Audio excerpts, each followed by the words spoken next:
Welcome to Everyday Happiness, where we create lasting happiness in 2-ish minutes a day through my signature method of intentional margins, creating harmony between your to-dos and your priorities, happiness science, and musings about life. I'm your host, Katie Jeffcoat, and according to Dr. Robert Emmons, the world's leading scientific expert and thought leader on gratitude, says the feeling of gratitude involves 2 stages. First comes the acknowledgement of goodness in one's life. In a state of gratitude, we say yes to life. We affirm that all in all, life is good and has elements that make life worth living and rich in texture.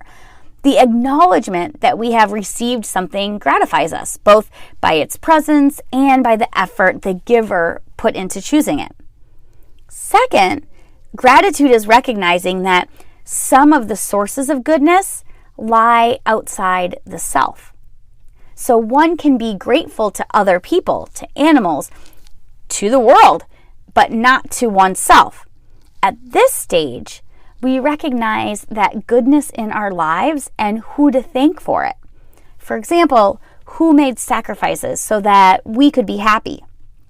The 2 stages of gratitude comprise the recognition of the goodness in our lives and then how this goodness came to us externally.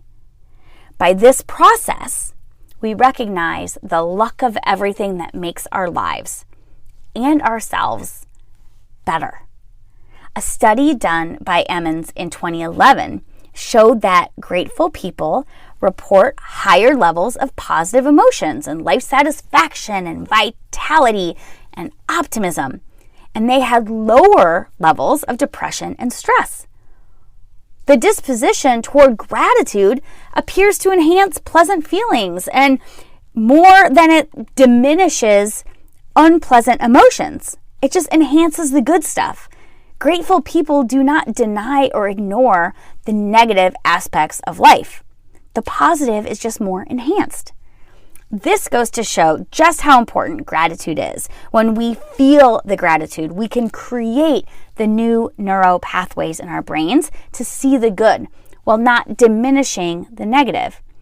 It kind of goes back to the idea of rational optimism in episode 326.